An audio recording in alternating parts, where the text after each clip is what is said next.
ఇక ఈనాడు ఆంధ్రజ్యోతి రాసే పచ్చి అబద్ధాల వార్తలు చూద్దాం. ప్రధానంగా రాతల మోసగాళ్లుగా మారిన రామోజీ రాధాకృష్ణను అంతులేని రీతిలో అనేక అబద్ధాలను ప్రచురించారు. ఇక రెచ్చిపోయి మరి ఇంకా 4 రోజుల్లో ఎన్నికల ప్రచారం ముగిసి 5వ రోజున ఎలక్షన్ జరగబోతున్న తరుణంలో రెచ్చిపోయి ఇక వాళ్ళకేమీ దొరకనట్లు చివరికి ల్యాండ్ టైటిలింగ్ యాక్ట్ అబద్ధాలనే చెప్పి ప్రజల మనసుల్ని కలుషితం చేయాలని విశ్వ ప్రయత్నం చేస్తున్నారు. ఇక సంపాదకీయాల్లో ప్రధాని గారు ఏదో అన్నారట, ఆయన చాలా ధర్మాగ్రహం వచ్చిందంట. ఈనాడు రామోజీరావు గారికి చాలా గంతులేసి ఆ వయసులో కూడా గంతులేశారు. మరి ఇదే ప్రధానమంత్రి గారు మరి గతంలో చంద్రబాబుకి పోలవరం ఏటీఎం అయిందని, అమరావతి ఏటీఎం అయిందని వ్యాఖ్యానించినప్పుడు ఏం చేశారో మరి అప్పుడు ప్రధానికి ధర్మాగ్రహం రాలేదా? సన్ రైజ్ లోకేష్ కోసమే చంద్రబాబు ఉన్నాడని, అవినీతి మయం చేశాడని చంద్రబాబు గారిని డైరెక్ట్గా వ్యక్తిగతంగా తిట్టినప్పుడు రామోజీ గారికి ఎక్కడ కళ్ళు మూసి కూర్చున్నాడు. జగన్ గారి పేరు తీయకుండా జనరల్గా విమర్శలు చేసినా ఇంకేముందని ఈయన ఆనందంతో ఉబ్బి తబ్బిపోతున్నట్లుగా రాస్తున్నాడు. ఇక వరుసనే అబద్ధాలు చూద్దాం. జగన్కు ఓటేస్తే వైరస్ అంట చంద్రబాబు గారి దిక్కుమాలిన ఇంటర్వ్యూ, దానికి పేజీల కొద్దీ పరిచిన ఈనాడు. ఆత్మశుద్ధి లేని పరనిందలతో చంద్రబాబు వాచాలత ప్రదర్శిస్తే అంతకంటే ఘనం లేదని ఈనాడు రామోజీ బ్యానర్ల మీద బ్యానర్లు చేస్తూ ఆయన నోటి దురుస్తానంతటినీ ప్రదర్శించాడు. మొత్తం తెలుగు కోసం తెలుగు రక్షిస్తాడంట ఈయన. ల్యాండ్ టైటిలింగ్ యాక్ట్ లేన్లీ యాక్ట్ను రద్దు చేస్తాడంట. తెలుగుకు రక్షిస్తానని చెప్పడం ద్వారా ఇంగ్లీష్ మీడియం ఉండదు అని చెప్పడమేనా? ప్రభుత్వ స్కూళ్ళల్లో, ప్రైవేట్ స్కూళ్ళల్లో మాత్రం ఇంగ్లీష్ కంటిన్యూ చేస్తాడనమాట ఈయన. ప్రభుత్వ స్కూళ్ళలో మాత్రం పేదల పిల్లలకి మాత్రం తెలుగు మాత్రమే నేర్చుకోవాలని చెబుతున్నారు. అది చాలా గొప్ప విషయంగా ఈనాడు వారికి కనిపించింది. ఇక మరో అబద్ధం, బందోబస్తు బహుపరాక్, పోలీసు వేళ దాడులతో పై చేయి సాధించేందుకు వైకాపా టీంలంట. ఇంత దిక్కుమాలితనంగా రాసేస్తున్నారు రామోజీరావు. ఎట్లా ఏ టీం ఎక్కడ ఏర్పడింది, మరి చంద్రబాబు టైంలో ఏం జరిగింది, మరి అసలు నిజంగా ఓటమికి భయంతోనే ఎన్నికల ముందే కూటమి చేతులెత్తేసినట్లుగా రామోజీ పరుస్తున్న కథనాలు చెబుతున్నాయి. పోలింగ్ బాగా చేయాలని కొత్తగా వచ్చిన పోలింగ్ బాస్కు బాగా నిర్దేశం చేస్తున్నారు. అంటే పోలీసులు ఎక్కడెక్కడ ఎవరిని పెట్టాలి, డీజీపీగా రామోజీ ఫిల్మ్ సిటీలో ఉన్న స్టాఫ్ అందరిని తీసుకొచ్చి పోలీసు సిబ్బందిగా పెట్టుకోండి, గొడవ లేకుండా పోతుంది, మొత్తం గవర్నమెంట్ కాదు మేమే నడుపుతామని చెప్పండి, పేపర్ ఉంది కదా అని చేతిలో ఇష్టారాజ్యంగా రాసి అరాచకాలకి పాల్పడుతున్నారు రామోజీరావు, ఆయన సంపాదక సిబ్బంది పచ్చి అబద్ధాలు రాస్తూ. జగన్ పాపాలపై ప్రధాని ధర్మాగ్రహం, ఇది మన రామోజీ గారి దిక్కుమాలిన సంపాదకీయం. మరి 2019 ఎన్నికలకు ముందు అప్పటిదాకా పొత్తులో ఉండి బంధం తెంచుకున్న తర్వాత ప్రధాని మోడీ మాటల్లో ధర్మాగ్రహం కనిపించలేదా?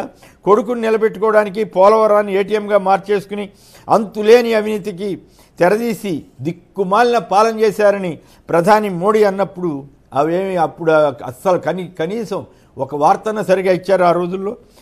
ఎయిటోళ్ళు కాదు కదా. ఇలా ఈ చెప్పుండి పోతే నాకు సిగ్గేస్తుంది. రామోజీరావు ఈ వయసులో సిగ్గుపట్టలేదు, ఏం చేద్దాం. ఇక సొంత వారికి వంత కొందరికి అబంధ హస్తాల్లోనే పాలన అంటూ మరొక చెత్త కదా. ఈ రాష్ట్రంలో సొంత వర్గమే అని భావించారు, రాష్ట్రమంతా సొంత వర్గం అని జగన్మోహన్ రెడ్డి గారు చెబుతున్నారు. పేదలంతా నా కులమే అని చెబుతున్నారు. అయినప్పుడు కూడా వాటన్నిటినీ కప్పిపుచ్చి ఏదో సొంత వారికి అది చేశారు ఇది చేశారని పచ్చి అబద్ధాలు రాస్తున్నాడు రామోజీరావు. ఆ చీకటి చట్టం రాకముందే అన్ని అగచాట్ల అంటూ ఆ మాజీ ఐపీఎస్ అధికారి రమేష్ని పెద్ద పరిస్థితున్నారు. ఆయన కుటుంబం భూ కబ్జా చేసిందన్న విషయాన్ని మాత్రం కప్పిపుచ్చి ఆయన చేసే పచ్చి అబద్ధాలని మరి ముందు ఎందుకు చెప్పాడు? టైటిలింగ్ యాక్ట్ వల్లే నేను నష్టపోయానని ఎందుకు చెప్పాడు? అంటే పచ్చి అబద్ధం చెప్పినట్లే కదా. ఇప్పుడు దాన్ని కవర్ చేయడం కోసం ఈనాడు వాళ్ళు ఆయనతో పెద్ద ఇంటర్వ్యూ పరిచి అది రాకముందే ఎట్లా జరిగింది, రాకముందు నువ్వు ఎవడు ఆక్రమించమన్నాడు? చెరువు భూమిని ఎట్లా ఆక్రమించావయ్యా? ఆక్రమించిన దానికి ఆక్రమించిన తర్వాత హైకోర్టులోకి ఆ స్టే ఉందా లేదా? ఆ గొడవంతా ఉందా లేదా? ఏమి ఐపీఎస్లో ఏమి ఐఏఎస్లో వీళ్ళు ఎట్లా పాలన చేశారో ఎట్లా చేశారో కేవలం ఈనాడు వాళ్ళకి చంద్రబాబు కళ్ళలో సంతోషం చూడటం కోసం ఇంత చెత్తగా మాట్లాడాలా? ఇక మరొక అబద్ధం, ఆ చీకటి రైట్ నడవాలు నాశనం, పారిశ్రామిక కారిడార్లను జగన్ అడ్డుకున్నా అంట. మొన్నే కదా మీరే కదా రాసింది 2,63,000 కోట్ల రూపాయల పెట్టుబడులు వస్తున్నాయి, 7 పెద్ద పెద్ద పారిశ్రామికవేత్తలు అదానీ, షిరిడి సాయి, మెగా ఇట్లాంటి పెద్ద పెద్ద వాళ్ళకి ఇచ్చేస్తున్నారని ఏడ్చింది మీరే కదా. ఇప్పుడు మళ్ళీ పారిశ్రామిక కేడర్లు చెడగొట్టారని మళ్ళీ మీరే రాస్తారు. ఏమి రాతలండి మీరు? కాస్త ఆలోచించి బుర్రపెట్టుకు రాయండి. కనీసం రాసిన అబద్ధాన్ని రాయకుండా ఇంక కొత్త అబద్ధాలు ఏమైనా తెలుసుకోండి. మొన్న మీరే ఏడవటం కోసం అది రాశారు, దాంట్లో ఉన్న వాస్తవాన్ని చెప్పాం. ఇప్పుడు అసలు పారిశ్రామికలో రాలేదని పచ్చి అబద్ధాలు రాయటం ఎంత మోసం చేస్తారండి మీరు? అంబేద్కర్ను తొలగించి తన పేరు తగిలించి ఏదో విదేశీ విద్యా దీవెనంట. ఇక చంద్రబాబు గారు ఎన్ని స్కీములకి ఎన్ని పేర్లు పెట్టుకోలేదు. అది మాత్రం చాలా అప్పుడు ఆనందంగా కమ్మగా కనిపించింది రామోజీ గారికి. ఇప్పుడు మాత్రం ఎక్కడన్నా తేడా ఉంటే ఆ పేరు పెట్టారు ఈ పేరు పెట్టారంటూ నా అబద్ధాలు రాస్తున్నారు. ఇక ఆంధ్రజ్యోతి కూడా ఇక తనదైన శైలిలో మామూలుగా యథాప్రకారం పచ్చి అబద్ధాలు ఉండేసి చివరికి వాళ్ళకి ఏమీ దొరకలేదండి. లేని టైటిలింగ్ యాక్ట్ తోటి జనాన్ని భయపెట్టాలని విశ్వ ప్రయత్నం చేస్తున్నారు.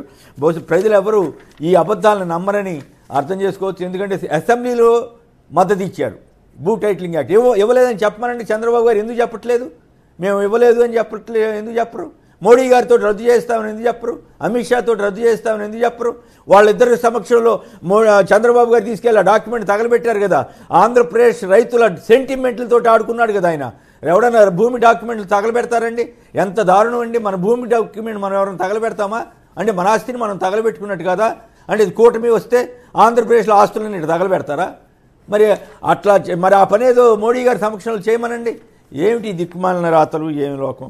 మా నమ్మకం నువ్వే జగన్, మా నమ్మకం నువ్వే జగన్, మా నమ్మకం నువ్వే జగన్.